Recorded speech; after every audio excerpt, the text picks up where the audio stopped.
नमस्कार दोस्तों, नई कहानी के साथ आप सभी का स्वागत है। उम्मीद है कि आपको ये नई कहानी पसंद आएगी। आज से कहानी रोज आएगी, तो चलिए इस कहानी को शुरू करते हैं। लव बाय चांस, तू मेरा सुकून, एपिसोड नंबर 3। अब तक आपने पढ़ा, शिवांगी और शिव के बीच एक तीखी तकरार हो चुकी थी। आखिर क्या राज है शिव और शिवांगी की शादी के पीछे, और उनकी शादी कैसे हुई, चलिए जानते हैं। अब आगे। शिवांगी आंखों में आंसू लिए सीधे अपने घर पहुंची। अपने घर पर पहुंचकर शिवांगी हॉल में ही रोते रोते सोफे पर बैठ गई और खुद से बोली। शिवांगी बोली, मैं तुमसे नफरत करती हूँ mister Shiv Singh Rathore. I hate you. सब कुछ तुम्हारे कारण हुआ है। ना तुम मेरी जिंदगी में आते, ना मेरी जिंदगी में इतना बड़ा तूफान आता। इतना कहकर शिवांगी 4 हफ्ते पहले हुई दास्तान की सोच में गुम गई, जहां उसकी और शिव की पहली मुलाकात हुई थी। और उस मुलाकात के बाद शिवांगी को वो सच पता चला जिसे सुनकर शिवांगी की पूरी दुनिया बिखर गई, जहां से उसे अपने वजूद पर शक होने लगा था। जब उसके और राघव के सामने आए शिवांगी के असली पिता, जिन्होंने उसे यह बताया कि जिनके साथ उसका रिश्ता है वो शिवांगी के पिता हैं ही नहीं। इतना बड़ा सच सुनकर शिवांगी के तो पैरों तले जमीन खिसक चुकी थी।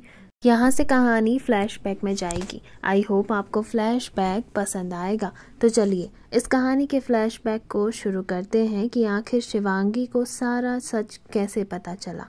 4 हफ्ते पहले ऐसा क्या हुआ था। 4 हफ्ते पहले शिवांगी हॉल में बैठी बेतहाशा रोई जा रही थी। रोते रोते वो पूरी बेसुध हो चुकी थी। वहीं उसका छोटा भाई देव उसे चुप कराए जा रहा था, पर शिवांगी बुरी तरीके से टूट गई थी जब उसे यह पता चला कि उसके पिता का नाम रमेश सिंह कपूर नहीं, उसके पिता का नाम समय सिंह राजपूत है। वह शिवांगी समय सिंह राजपूत की बेटी है और उसकी माँ का नाम अक्षता समय सिंह राजपूत था। शिवांगी समय से नफरत भरी निगाहों से देख रही थी। वहीं समय शिवांगी को मनाने की कोशिश कर रहा था, लेकिन शिवांगी समय की कोई बात नहीं सुनना चाहती थी। वह समय को बिल्कुल माफ नहीं कर सकती थी। समय को काफी बुरा भला सुनाने के बाद शिवांगी रोते हुए भागकर अपने कमरे में गई और कमरे को बंद करके कमरे में मौजूद सभी चीजों को तोड़ने फोड़ने लगी। तो वहीं शिवांगी के दिमाग में अब रह रह कर वही बात आ रही थी जब समय ने यह कहा कि वह उसके असली पिता हैं। वहीं देव भी इस सच को मानने से इनकार कर रहा था। देव समय के पास आया और समय से हाथ जोड़ते हुए बोला। देव बोला, क्यों किया आपने मेरी दीदू के साथ ऐसा? आखिर आप होते कौन हैं उनकी जिंदगी में दखल देने वाले? आपके कारण मेरी दीदी की आंखों में आंसू आए। मैं आपको कभी माफ नहीं करूंगा मिस्टर सिंह। वो सिर्फ मेरी दीदू हैं और मेरे मम्मी पापा ही उनके मम्मी पापा हैं। बचपन से लेकर आज तक मैंने उन्हें अपनी दीदू कहा है और उन्होंने मुझे अपना छोटा भाई। तो वो आपकी बेटी कैसे हुई? समय देव को समझाते हुए बोला, बेटा मुझे पता है मेरी गलती माफी के लायक नहीं है, लेकिन मैं मजबूर था। देव गुस्से से चिल्लाते हुए बोला, मजबूरी नहीं, खुदगर्जी कहते हैं इसे मिस्टर सिंह। आपने जो किया वो खुदगर्जी थी। आपने बस अपना दुख देखा। अरे जब आपने अपनी बीवी को खोया तो दीदू ने भी तो अपनी माँ को खोया ना, पर आपने तो उन्हें मेरे मम्मी पापा को देकर हमेशा के लिए अपने सारे रिश्ते नाते उनसे तोड़ डाले। ये कहाँ तक सही था बताइए? और आज आप आए हैं अपना हक जताने। क्यों आए हैं आज आप? समय देव को समझाते हुए बोला, बेटा मैं समझ सकता हूँ तुम्हारे अंदर के जज्बातों को, पर मुझे समझने की कोशिश करो। मैं यहाँ तुम दोनों की भलाई के लिए आया हूँ। जैसे ही मैंने ये सुना कि शिवांगी के जन्म के तुरंत बाद अक्षिता की मौत हो गई तो मैं टूट चुका था। अक्षिता की मौत से मेरी जान बसती थी अक्षिता में। अक्षिता ने जिद करके शिवांगी को जन्म दिया। मुझे बाद में पता चला कि उसकी प्रेगनेंसी में इतनी कॉम्प्लिकेशंस हैं। हम नहीं चाहते थे बच्चा हो, लेकिन शिवांगी हुई अक्षिता की जिद के कारण। उसके बाद अक्षिता का मुझे छोड़कर जाना मैं बर्दाश्त नहीं कर पाया और मैंने सबका जिम्मेदार अपनी मासूम बेटी को समझा। पर बेटा मुझे पता है मैं कितना तड़पा हूँ इन 24 सालों में। दिन रात तड़पा हूँ मैं अपनी बेटी के लिए, लेकिन मेरी मजबूरी थी।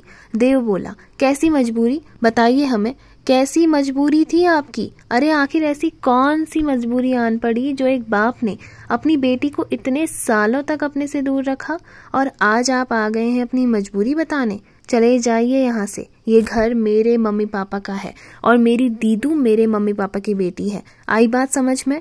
भले ही आप उनके बायोलॉजिकल फादर हों, पर उन्हें मेरे मम्मी पापा ने पाला है। वो मेरी दीदू हैं। इतना कहकर देव ने समय को धक्का दिया तो शिव ने समय को संभाल लिया और उसे संभालते हुए बोला। शिव बोला, अंकल आप ठीक हैं? समय ने हाँ में सर हिलाया और देव की तरफ देखते हुए बोले, देखो बेटा, मुझे पता है तुम मुझसे नफरत करते हो और शायद मैं माफी के लायक भी नहीं हूँ, लेकिन मेरी एक बात समझ लो, अगर मैं इस समय तुम्हारी दीदी के पास नहीं आता और ये सच्चाई उसे नहीं बताता तो शायद उसकी जान और ज्यादा खतरे में आ चुकी होती। अपनी दीदू के बारे में यूं सुनकर देव के तो पैर तले जमीन खिसक गई। देव बोला, क्या मेरी दीदी की जान खतरे में है? समय ने हाँ में सर हिलाते हुए कहा, हाँ बेटा, मुझे इस बात का जैसे ही पता चला कि अक्षिता की माँ और शिवांगी की नानी अक्षिता के पीछे हाथ धो कर पड़ी हुई है, वैसे ही मैंने शिवांगी को अपने आप से हमेशा के लिए दूर कर दिया। मैं तो गुस्से के मारे 1 महीने तक खुद को कमरे में अक्षिता की यादों के बीच बंद करके बैठा था, लेकिन जब 1 महीने बाद होश आया तो समझ आया कि मैंने कितना बड़ा पाप कर दिया। अक्षिता मुझसे दूर हो चुकी थी, लेकिन मैंने तो जानबूझकर अपनी बेटी को अपने आप से दूर कर डाला। उसके बाद मैं तुम्हारे पिता से दोबारा मिलने आया। तुम्हारे पिता उस समय गुजरात में रियल एस्टेट का बिजनेस करते थे। जब मैं उनसे मिला तो मुझे पता चला इस 1 महीने में शिवांगी को 3 बार मारने की कोशिश की गई है। जैसे ही मैंने ये सुना तो मेरे पैरों तले जमीन खिसक गई। जब मैंने इसका पता लगाया तो मुझे पता चला कि ये अक्षिता की माँ पूनम देवी का किया धरा है। देव ये सुनकर चौंक गया और बोला। देव बोला, क्या? लेकिन वो तो दीदू की नानी है ना, आखिर नानी अपनी बेटी के साथ ऐसा क्यों करेंगी? भला वो क्यों दीदी को मरवाने की कोशिश करेंगी? इतना कहकर देव चुप हो गया। तो समय बोला, इसके पीछे भी एक कहानी है जिस कारण पूनम देवी ने ऐसा करा। समय बोला, मैं और अक्षिता एक दूसरे से कॉलेज टाइम से प्यार करते थे और तुम्हारे पिता और तुम्हारी माँ दोनों ही हमारे क्लासमेट थे और हम दोनों के ही बेस्ट फ्रेंड थे। कॉलेज जब खत्म हुआ तो मैं अपने पिता के साथ अपने बिजनेस में रम गया, लेकिन हमारी दोस्ती कब मोहब्बत में बदली हमें पता ही नहीं चला। समय बदला, जैसे जैसे महीने बदलते गए वैसे वैसे मेरा और अक्षिता का प्यार परवान चढ़ता गया। हम दोनों एक दूसरे के बिना एक पल नहीं रह सकते थे, इसलिए मैंने अपने पिता को सारी सच्चाई बता दी कि मैं और अक्षिता एक दूसरे से प्यार करते हैं। अक्षिता को मेरे घर वाले बखूबी जानते थे। उन्हें पता था कि अक्षिता और मैं कॉलेज टाइम से एक साथ हैं और मेरे पिता को ये रिश्ता मंजूर था। मेरे पिता ने अक्षिता के माता पिता से मेरी और अक्षिता की शादी की बात की, लेकिन हमारी शादी में सबसे बड़ी रुकावट बनी पूनम देवी। पूनम देवी अक्षिता की सौतेली माँ थी। अक्षिता जब 6 साल की थी तब उसकी माँ प्रज्ञा सिंह अरोरा की मौत हो गई, लेकिन बेटी को माँ की कमी न खले इसलिए अक्षिता के पिता अभिषेक सिंह अरोरा ने दूसरी शादी करी। पूनम देवी अभिषेक की बुआ की रिश्तेदार थी। अभिषेक की बुआ पूनम से अपने भतीजे की शादी करवाना चाहती थी, लेकिन अभिषेक जी ने प्रज्ञा से शादी की और प्रज्ञा जी के मरने के बाद अभिषेक जी की बुआ को ये अच्छा मौका मिला, इसलिए उन्होंने अभिषेक जी की शादी पूनम से करवा दी। पूनम शादी करके घर आई तो वो यह चीज बर्दाश्त नहीं कर पा रही थी कि अभिषेक जी ने उनका और पूनम का बच्चा होने से मना कर दिया। अभिषेक जी चाहते थे कि पूनम अक्षिता को ही अपनी बेटी माने, इसलिए प्यार बट ना जाए इस कारण अभिषेक जी ने शादी के बाद अन्य संतान के लिए हामी नहीं भरी। पूनम देवी ने अक्षिता को मरवाने की बहुत कोशिश की, लेकिन अक्षिता बच गई। पूनम देवी चाहती थी कि अक्षिता की शादी उनकी मर्जी से हो। उन्होंने अक्षिता के लिए लड़का भी पसंद कर रखा था। लड़का उनकी बहन का बेटा था जो अक्षिता को पसंद करता था। पूनम देवी ने सोचा कि वो उस लड़के को गोद ले लेंगी और उसके बाद वो सारी जायदाद उनके नाम हो जाएगी और उसके बाद वो अक्षिता को मरवा देंगी, लेकिन ऐसा हो न सका। अभिषेक जी को मेरी और अक्षिता की शादी में कोई आपत्ति नहीं थी, लेकिन पूनम देवी खुलकर इस बात को बोल नहीं पाई। उन्होंने मेरी और अक्षिता की शादी से ऐतराज था। शादी की रात जब मंडप पर उन्होंने मुझे किडनैप करवाने की कोशिश करी तो इस बारे में अभिषेक जी को पता चल गया। अभिषेक जी के लिए ये सच स्वीकार करना आसान नहीं था। पूनम देवी को अब ये डर था कि कहीं अभिषेक जी उसे अपनी जायदाद से बेदखल ना कर दें। इस डर से उन्होंने अभिषेक जी को सबके सामने सच बताने से पहले ही सीढ़ियों से धक्का दे दिया। पूनम देवी का प्लान फेल हो चुका था। वो हम मुझे किडनैप नहीं कर पाई और मेरी और अक्षिता की शादी हो गई।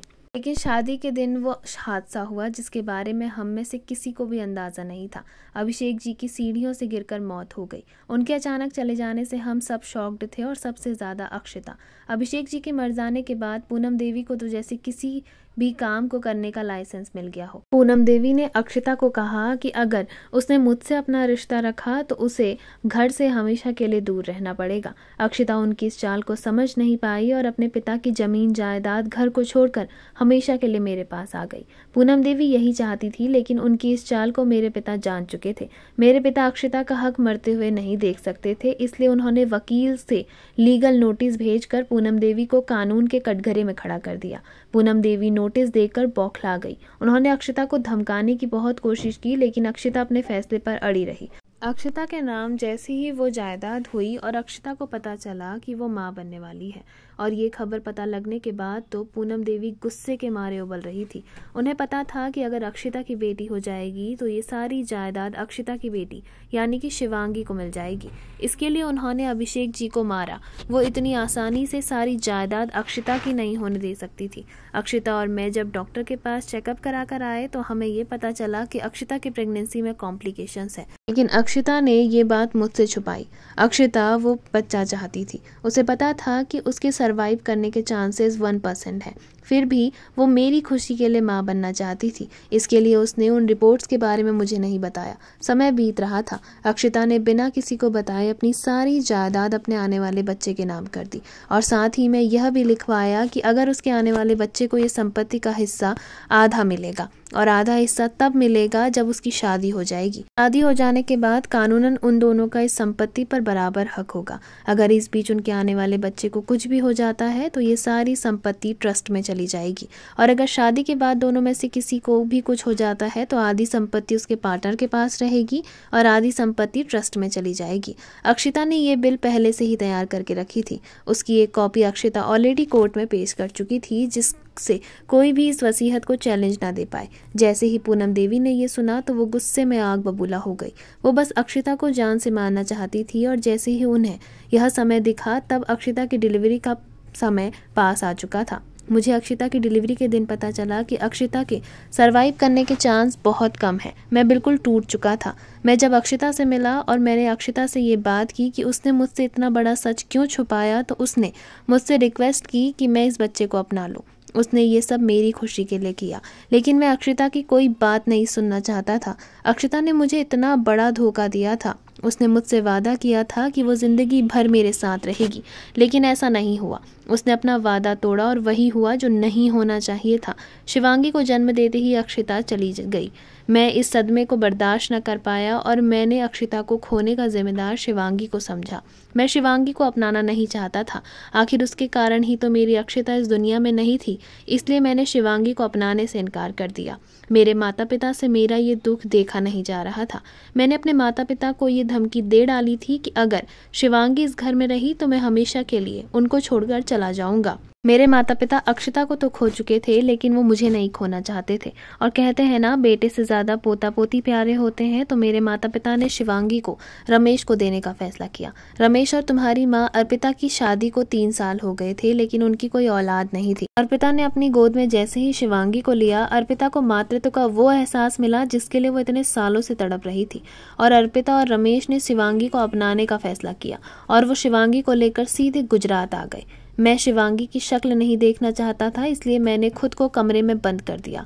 1 महीने तक खुद से जूझने के बाद मैंने सच को स्वीकार किया कि अक्षिता मुझे छोड़कर जा चुकी है, और मुझे अपनी गलती का एहसास हुआ कि मैंने खुद की बेटी को ना अपनाकर कितना बड़ा पाप किया है। पापा के कहने पर मैं शिवांगी को लेने गुजरात आया, तो वहां आकर मुझे पता चला कि शिवांगी को मारने की कोशिश की गई है।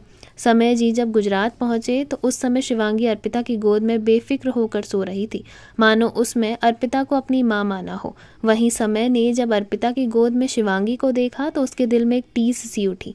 समय की आंख में आंसू निकल रहे थे। समय रोता हुआ रमेश और अर्पिता के पास आया और हाथों को जोड़ता हुआ बोला। समय बोला, मुझे माफ़ कर दो अर्पिता, मुझे माफ़ कर दो। रमेश, मैं समझ नहीं सका और मैंने खुद अपनी ही बेटी, अपनी खुद की औलाद को अपने से दूर कर दिया। अक्षता मुझे कभी माफ़ नहीं कर पाएगी, कभी भी नहीं। जब से मैंने मेरी अक्षता की निशानी को अपनाने से इनकार किया है, तब से अक्षता मानो मुझसे नाराज़ सी हो गई है। मुझे ऐसा लग रहा है मैंने कितना बड़ा पाप कर दिया है, एक ऐसा पाप जिसकी कोई माफ़ी नहीं। अर्पिता समय को समझाते हुए बोली, समय, ऐसा मत कहो। मुझे पता है अक्षता के जाने का दुख हमें भी है, पर इसमें इस मासूम की क्या गलती थी? अरे इसने तो पैदा होते ही अपनी माँ को खो दिया, लेकिन तुमने उसे अपनाने से इनकार कर दिया, उसे उस समय अनाथ कर डाला।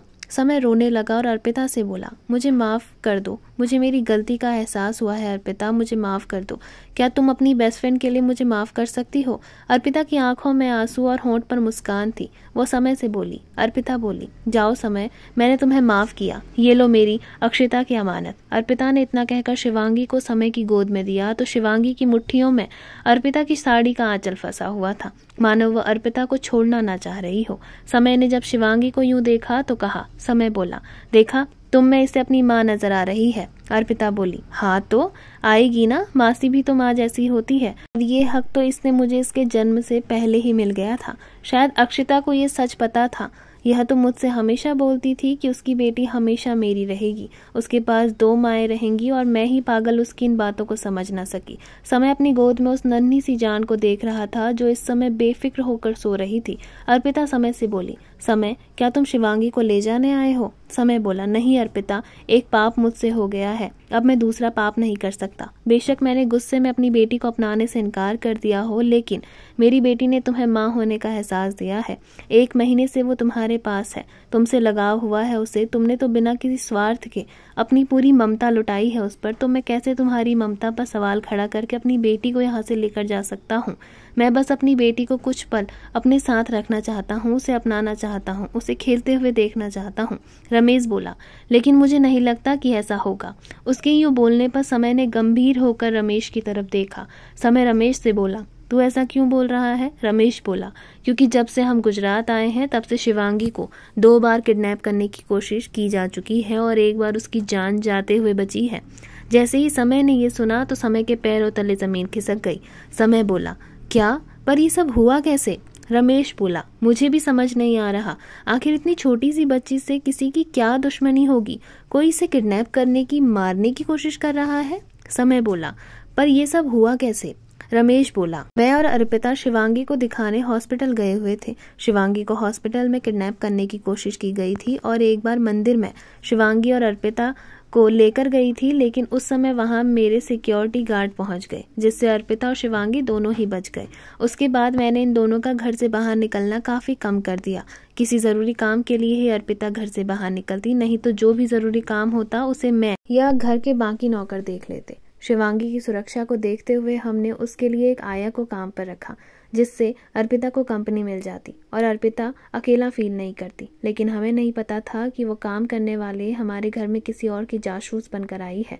उसने शिवांगी को दूध में जहर देकर मारना चाहा, लेकिन सही समय पर यह बात अर्पिता को पता चल गई और अर्पिता ने ये बात मुझे बताई। मैंने जब उस औरत को काफ़ी डराया और धमकाया तो पुलिस के डर से उस औरत ने सच बोल दिया कि वो यहाँ पूनम देवी के कहने पर आई थी। समय ने जैसे ही पूनम देवी का नाम सुना तो उसकी आंखें बड़ी हो गई। समय बोला, समझ ही गया था मैं, ये औरत कुछ ना कुछ ज़रूर करेगी, पर इतनी जल्दी करेगी ये नहीं पता था। मैं छोड़ूंगा नहीं इस औरत को। इसने मेरी बेटी को मारने की कोशिश की है, मैं इसे जान से मार दूंगा। इतना कहकर समय गुस्से में आग बबूला हो गया। उसे यूं गुस्सा करता देख रमेश उससे बोला, मुझे एक बात समझ नहीं आई, आखिर पूनम देवी तो शिवांगी की नानी है, आखिरकार एक नानी अपनी नातिन को कैसे मरवा सकती है?